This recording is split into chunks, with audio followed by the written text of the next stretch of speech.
Vixe, tio, aí que o Moia azeda mesmo, tá ligado? Você é louco, Pereira Funk, só por Deus. Salve família, boa pra nós, professor Pereira aqui na voz, professor de Geografia e História formado pela Unesp, certo? E hoje a gente vai montar aquele mapa mental que vocês já estão ligados pra estudar as revoluções russas, família. Isso mesmo, família, no plural, revoluções, porque são 3, certo? Revolução de 1905, Revolução de Fevereiro de 1917 e finalmente a Revolução de Outubro de 1917, que é mais importante, que é a socialista, que é a do Lenin, a do Trotsky, certo? Mas a gente chega lá, fica até o final dessa aula aí pra você pegar todas essas visões e não perder nada. Vai ser aqui bem resumido, mas também bem completo pra vocês não perder nada aí no Enem, no vestibular, beleza? Vamos começar como aqui, sem muito buchicho. Vamos começar falando da Rússia pré-revolucionária, da Rússia antes das revoluções, ou seja, a Rússia lá no final do século XIX, no início do século XX, certo? Vamos lá, a Rússia era atrasada. A Rússia era política e economicamente atrasada em relação ao restante da Europa. Por quê? Principalmente porque ela não tinha passado por nenhuma revolução de caráter burguês ainda. A Inglaterra passou por uma revolução de caráter burguês lá em 1600 e pouco. A França lá em 1789. E outros países da Europa já tinham passado também. E a Rússia já estava chegando ali no ano de 1900 e não tinha passado por nenhuma revolução de caráter burguesa. Ou seja, era super atrasada. E ela ainda tinha um governo, uma monarquia absolutista. A aula de absolutismo foi lá atrás, família, se lembra? Senão eu vou deixar aqui pra você pegar essa visão. A Rússia ainda era absolutista, estava 300 anos sendo governada pela mesma família, que era a família dos Romanov, cujo último czar, ou seja, o último imperador, foi o Nicolau II, beleza? Então a Rússia estava super atrasada. E isso impactava também na sua economia, porque ela não passou por revolução de caráter industrial tão forte como passou a Inglaterra, a França, a Alemanha, a Bélgica, não. Ela ainda tinha uma economia muito agrária e com várias características feudais. Como assim, professor, características feudais? Os camponeses ainda não tinham terra, família. Eram poucas famílias de nobres que concentravam quase todas as terras e os camponeses trabalhavam ali de uma forma super triste, na miséria ali, tinha que devolver quase tudo na forma de imposto. Então era características bem feudais ainda que existia na Rússia, beleza? Isso já no final do século XIX e no século XX, 1900 a gente tá falando, beleza? Além disso, ainda nesse período, lá em 1904, vai surgir uma guerra entre Rússia e Japão. Por que, professor Pereira, essa guerra? Lembra da aula de neocolonialismo que surgiu no século XIX e no século XX? No neocolonialismo, países principalmente da Europa, mas ali alguns outros também, estavam colonizando países da África e da Ásia. E não foi diferente, vai surgir uma guerra entre Rússia e Japão para ver quem colonizaria a Manchúria, uma região ali da China, certo? E a Rússia vai perder, mano, e vai ser uma vergonha total. A Rússia é um país gigante, grandão, perdendo pro Japão, que era uma ilha pequenininha. E, mano, a população russa, tio, vai ficar com sangue nos olhos, vai azedar, tio. E os caras vão fazer o quê? Os caras vão pra rua se manifestar contra o czar, mano. Que como assim? Você manda nossos soldados, manda nossos familiares lá pra lutar na guerra e a gente perde, velho, pro Japão. E os caras vão pra rua e vai ser o começo da Revolução de 1905. Mas a gente chega lá, vamos lá. Por quê? Porque a galera vai pra rua já em janeiro de 1905, revoltados por toda essa situação, tanto econômica quanto de guerra, e eles vão se manifestar ali a princípio pacificamente, marchando ali na Praça de São Petersburgo, com cartazes, falando: aí, czar, a gente quer melhoria de vida, que a gente não quer mais guerra. E o czar o que vai fazer? Nas poucas ideias, mano, na maior crocodilagem, vai pegar seus soldados e vai mandar fuzilar a galera, mano, as famílias que estavam ali pacificamente no domingão, e abre fogo contra eles. Então esse evento fica conhecido como Domingo Sangrento. Vixe, tio, aí que o Moia azeda mesmo, tá ligado? Se os caras já tava com sangue nos olhos contra o czar, e ele abre fogo quando é manifestante pacífico, tio, como assim? Os próprios militares russos nesse momento, boa parte deles, vão desertar, vão sair, vão falar: mano, a gente não te obedece a partir de agora, czar. Agora ou você aceita, mano, ou você acata as melhorias que a gente tá pedindo, ou o Moio vai azedar pra você. Os próprios militares russos, principalmente ali os da marinha, e fica bem conhecido um levante, que é conhecido como Levante do Encoraçado Potemkin. Encoraçado Potemkin era o nome do navio, o nome da embarcação. E os marinheiros ali se revoltam e ameaçam derrubar o czar do poder se ele não ouvisse a galera. E aí, mano, aí o Moia azeda pro lado do Nicolau, né? Aí ele vai ouvir a galera e vai surgir ali as primeiras melhorias, as primeiras reformas ali da Rússia, que pode ser considerada até uma revolução, por isso Revolução de 1905, beleza?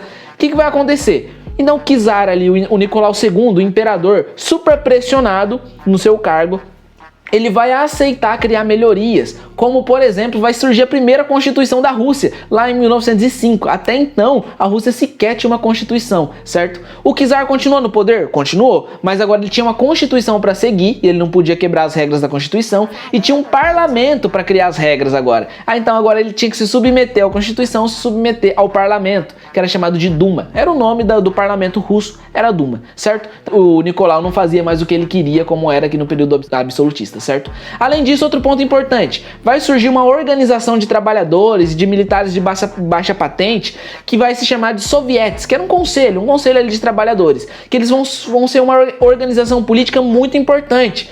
Eles estavam abaixo do parlamento na hierarquia social, mas eles tinham uma influência muito grande ali sobre o parlamento. Vai ser tão marcante que, você tá ligado, né? Vai surgir a União Soviética, e surge o nome aqui desse conselho, mas pega a visão, fica até o final da aula para pegar tudo aí certinho, beleza?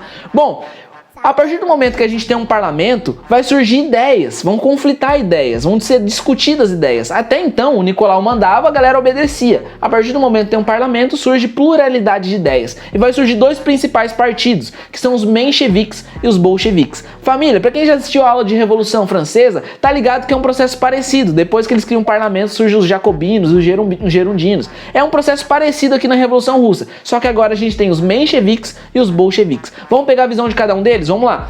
Os mencheviques, família, queriam conduzir a revolução para uma revolução de caráter liberal burguês. Então eles queriam industrializar a Rússia, porque eles sabiam que a Rússia era super atrasada em relação aos outros países da Europa, porque ela não tinha passado por uma revolução de caráter burguês, não tinha se industrializado de fato ainda. Então eles queriam corrigir esse ponto. Então eles eram um caráter muito mais capitalista, burguês, eram os mencheviques. E o socialismo? Para os mencheviques, eles queriam crescer o bolo primeiro, essa história é velha, crescer o bolo primeiro para depois dividir. Porém, família, a gente tá ligado que quase sempre depois que o bolo cresce, os caras comem sozinho e não dividem com ninguém. E os mencheviques eram mais ou menos essa fita. Então, o socialismo, no futuro, um dia, quem sabe, certo? Mas eles queriam, a princípio, industrializar, uma revolução de caráter capitalista burguesa, beleza? Os bolcheviques já eram o contrário, família. Eles queriam um socialismo direto. Pouca se não casa lá com o que o Marx escreveu. Por quê? Porque quando o Marx escreve, ele aponta que a revolução burguesa, que a revolução industrial foi importante para o socialismo, porque era o primeiro passo para o socialismo. Então os caras falaram, mano, não tem como ter socialismo se não passar pela revolução de caráter burguês antes. Os marxistas mais ortodoxos, que acreditavam ali ao pé da letra do que o Marx escreveu. Porém, outros já falavam, não, mano, o Marx escreveu desse jeito porque ele pensou na realidade da Inglaterra, da Alemanha, da França, da Bélgica, não pensou na realidade russa. A gente tem que adaptar a teoria marxista para nossa realidade. E aí vai surgir o leninismo ao marxismo, que é o que marca a Revolução de Outubro. Mas a gente já chega lá. E esses caras, eles eram os bolcheviques. Eles falavam, não, família, a gente vai industrializar? Vai, mas a gente vai industrializar já durante o socialismo. É socialismo direto aqui na veia. Aqui nós é bolchevique, aqui nós é mais radical, certo? Pegou a visão dos dois partidos? Essa era a diferença principal entre eles, certo? Mas vamos lá. Vai surgir, lá em 1917, a Revolução de Fevereiro, família. Por quê? Bom, a gente lembra que a grande manifestação, a grande revolta que surgiu aqui em 1905 foi por causa, o estopim aqui, por causa da guerra contra o Japão, certo? E desde 1905, quando o imperador aceita criar essas medidas, essas melhorias, a Revolução de 1905, tinha acalmado um pouco os ânimos. A galera tava ficando mais firmeza. Falou, não, deixa o Nicolau aí no poder, porque agora tem a Constituição, tem o parlamento, beleza. Mas aí ele comete um grande erro lá em 1914, família. Por quê? Porque ele entra na Primeira Guerra Mundial, certo? E quando ele entra na Primeira Guerra Mundial, os caras falam, ih, mano... Quando ele entra na Primeira Guerra Mundial, os caras falam, ih, mano, de novo guerra, tio. E não só isso, eles tomam o maior pau da Alemanha. De 1914 a 1917, durante a Primeira Guerra Mundial, tem aula aí, família, pega a visão. A Rússia toma o maior pau da Alemanha. E tá perdendo recursos, tá perdendo economia, estão perdendo entes queridos. E a galera se revolta contra o czar novamente. E aí vai surgir uma pressão tão grande contra o czar, ele vai se reunir com o parlamento, uma pressão tão grande sobre ele, mano, que ele fala, tio... Poucas, não dá pra me manter mais no poder. E ele renuncia, família. O imperador, ele pede pra sair, certo? Ele fala, mano, não dá mais pra mim, então eu tô saindo fora, renuncio aqui do cargo, renuncio aqui do direito dos meus filhos assumir, tô saindo fora. Isso lá em fevereiro de 1917. A partir de março de 1917, então, vai surgir um governo provisório liderado pelos mencheviques, família. Liderado ali pelo Alexandre Kerensky, que era o líder dos mencheviques. Ou seja, liderado pelos caras que tinham um interesse muito mais capitalista, muito mais burguês, certo? E eles assumem o poder. Qual que era o principal motivo do czar renunciar? Era a guerra. Então a população queria que eles saíssem da guerra. Falou, não, agora que o czar saiu, a gente vai conseguir renunciar, sair da guerra. Mas não, família. O Alexandre Kerenski, junto com os mencheviques, como eles tinham um interesse capitalista, industrial, eles, para não romper relações com a Inglaterra e com a França, que eram parceiros ali de guerra, eles optam por não sair da guerra. Então não adiantou nada, família. A galera continuou se manifestando, a galera continuou ali com sangue nos olhos, o Moe Azedo falou, mano, a gente quer sair da guerra, a gente quer parar de morrer, a gente quer melhorar nossa economia, não quer mais guerra. E eles continuavam lá. Porém, a Revolução de Fevereiro, esse ponto aqui, a renúncia do czar, teve um ponto importante. Qual foi esse? A volta do Lenin. Por quê? Porque o Lenin era um preso político, ficou um bom tempo preso na Finlândia, depois teve que ir para a Suíça, e ele não poderia voltar para a Rússia enquanto o czar estivesse no poder. Porém, depois que o czar renuncia, o governo provisório do Alexandre Kerenski permite a volta do Lenin para a Rússia. E ele já chega logo em abril, família. Em abril, o Lenin vem da Suíça para a Rússia e já começa a distribuir suas teses, já começa a se organizar, já começa a agitar a população para a próxima revolução. Que ele surge aí com o slogan de paz, pão e terra, nas teses de abril, como ficou conhecido. Paz significava que ele imediatamente ia tirar a Rússia da guerra. Pão significava que era um plano dele acabar com a fome no país, acabar com a miséria que existia ainda no país. Com a terra, que seria a redistribuição de terras, a reforma agrária russa, certo? Essas eram as ideias do Lenin, ele já começou a se organizar, já começou a montar um exército vermelho, como era chamado, organizado ali pelo Trotsky, que eles eram parceiros ali, eles eram unidos. Até surgir a Revolução Socialista de fato. Mas qual foi o estopim? Uma aconteceu em fevereiro, o Lenin volta em abril, mas ela só vai acontecer em outubro. Por quê? Primeiro que eles estavam se organizando. Segundo, que vai acontecer o estopim lá em outubro, que é o caso Kornilov, família. Qual que foi as ideias desse maluco, desse Kornilov? Kornilov era um militar das antigas, já da velha guarda aí. E ele tenta dar um golpe, família. Ele tenta dar um golpe colocando o czar novamente no poder. E os caras falam, não, mano, não é possível. Vamos andar pra trás, vamos retroceder? Não dá, família. Não dá. E aí vai ser o estopim pro exército vermelho invadir lá, liderado por Lenin, por Trotsky, invadir o palácio e assumir o poder, tomar o poder da Rússia ali, marcando a Revolução de Outubro de 1917, a Revolução Socialista Russa, a mais importante delas. Beleza? Certo? Qual vai ser as primeiras medidas? O Lenin assume o poder, qual vai ser as primeiras medidas? Vai ser estatizações de indústrias e bancos, vai tornar indústrias e bancos que eram privados, nacionais russos. A reforma agrária que ele tinha prometido, a saída da Rússia da Primeira Guerra Mundial e também o fuzilamento do czar e toda a sua família, certo? Pra quê? Pra evitar novas tentativas de golpes, pra evitar que eles voltassem ao poder. Lembrando que na França, eles derrubaram o rei e depois voltaram, os reis voltaram. Na Inglaterra, eles mataram o rei Stuart e eles voltaram. E o Lenin já tava ligado, ele falou, mano, eu não posso dar esse moio, não posso dar dessa brecha, certo? Então já vamos fuzilar todo mundo pra não correr esse risco, pra não correr risco de novos golpes. Beleza? Então aí começa o governo do Lenin. A princípio, quando eles assumem o poder aqui, como foi meio de surpresa, ali meio furtivo, certo? Os caras não teve uma grande guerra, não teve uma grande revolta ali que impedisse eles assumir o poder. Então foi relativamente simples. Porém, família, no mesmo ano, ainda em 1917, quando ele muda o nome da Rússia para país socialista de fato, coloca a nova Constituição em vigor, vai surgir a Guerra Civil Russa, que vai de 1917 a 1921. Ah, professor Pereira, o que é uma guerra civil? Guerra civil é uma guerra dentro do próprio país, era russo lutando contra a Rússia. Claro que tinha influências externas, países capitalistas queriam acabar com a Revolução Russa, porque tinha medo de ficar de exemplo. Quem assistiu a aula de Revolução Francesa tá ligado que era mais ou menos a mesma fita. Os caras tinham medo de ficar de exemplo, então os países capitalistas em volta influenciavam, tentavam acabar ali com a Revolução Russa a partir dessa guerra civil, beleza? Mas vamos lá.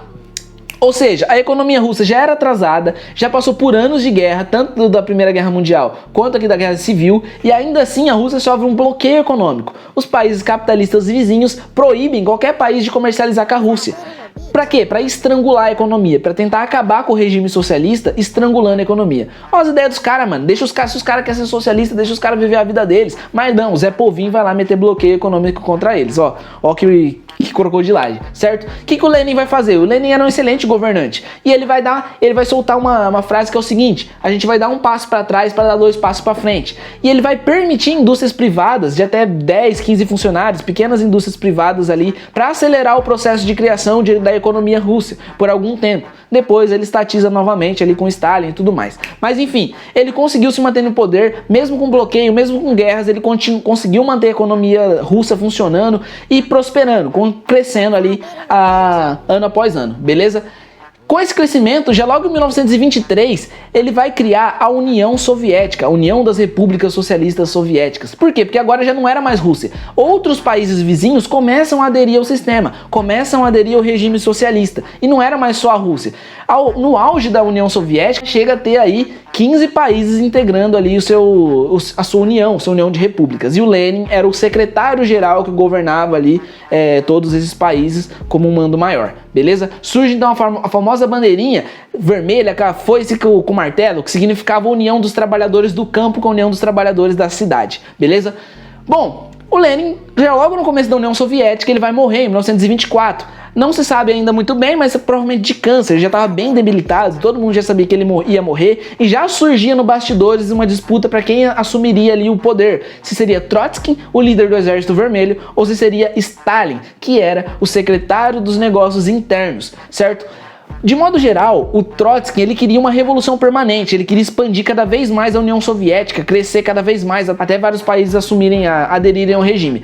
O Stalin, por outro lado, ele queria fortalecer, industrializar a União Soviética primeiro, para depois, no futuro, um dia, quem sabe, expandir para o restante do mundo. Para a galera, foi mais interessante a ideia do Stalin, porque eles não queriam mais guerra, e a ideia do Trotsky implicava em mais guerras, certo? Além do que, o Stalin, ele tinha o controle da propaganda. Como ele era secretário dos negócios internos, ele tinha controle de toda a agenda, todas as propagandas. Ele começa a fazer propaganda contra o Trotsky, fake news mesmo contra o Trotsky. Isso já é antigo, família. Na própria União Soviética teve ali com o Stalin, certo? Inclusive, na morte do Lenin, dizem que o Stalin organizou toda a cerimônia de sepultamento e não convidou o Trotsky. E a galera falou, mano, como assim? O Trotsky é tão importante pra gente, não tá aqui nesse momento. E aí o Stalin já fazia sua campanha ali, já tava ali na cabeça das pessoas. E ele acaba assumindo o poder da União Soviética, beleza?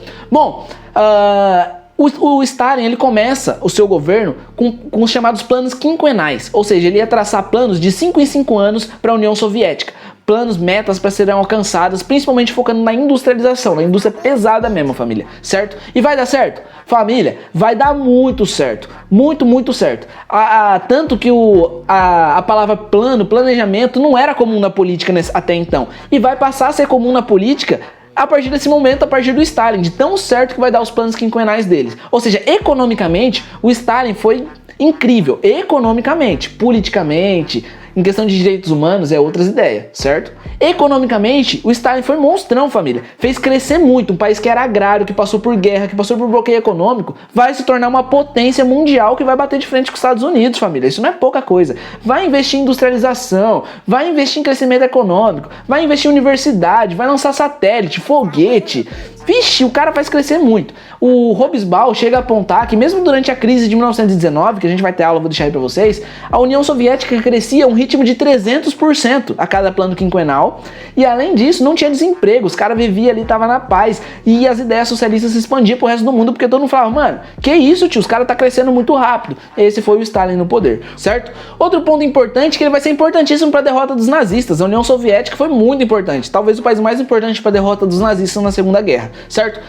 Por outro lado, ele foi um ditador, família. E do ponto de vista político, social, a gente pode dizer que ele foi um mau governante, um péssimo governante. Por quê? Ele vai perseguir a oposição, ele vai perseguir os seus opositores, criar uma série de presos políticos, vai dominar a propaganda e vai se personificar na figura ali da União Soviética. Além disso, ele vai manter e criar campos de trabalho forçado, chamados Gulag. Vale apontar que esses campos já existiam desde lá do Nicolau II, mas ele vai manter essa política de mandar presos para trabalhar forçadamente, tanto presos normais como presos políticos para trabalhar forçadamente, principalmente em minas de carvão, em minas de ferro, certo? Para fortalecer a própria industrialização que ele estava criando, certo? Então ele violou vários aí dos direitos humanos. Tem gente que chega a comparar os campos do Stalin, os gulags, com os campos de concentração nazista. Família, isso é um absurdo, não, são incomparáveis. Primeiro porque ele só mandava presos políticos e presos comuns, mas nunca mandou pessoas por questões raciais, por questões racistas. Além disso, nunca foi um campo de extermínio. Claro que morriam pessoas lá constantemente, mas nunca foi de extermínio, como por exemplo os gases e coisas do tipo, e muito menos fez testes em humanos completamente desumanos, como aconteceu nos campos de concentração nazista. Então são incomparáveis, mas ainda assim bastante cruéis, beleza? Enfim, próximo ponto. Após a morte do Stalin, a União Soviética tentou se abrir para o mundo, tentou tirar essa ideia de que a União Soviética era necessariamente ditatorial, foi tentando se abrir. Só que não foi dando muito certo, porque um grande parceiro, que era a China, rompe relações com a União Soviética, e aí ambos vão enfraquecer um pouquinho, fora que os custos da Segunda Guerra Mundial e os custos da Guerra Fria vão pesar muito ali na política soviética, além de mau governo em alguns casos e tudo mais, vão pesar muito, e lá em 1991 a União Soviética se fragmenta, e é o fim da União Soviética, é o fim da Guerra Fria, certo, família? Espero que vocês tenham pegado a visão, absorvido legal, certo? Não esquece de curtir esse vídeo, deixar seus comentários, se inscrever no canal, compartilhar aí com a galera, firmeza? E é isso, família, aquele abraço, fique com Deus e progresso pra nós, certo? Oi.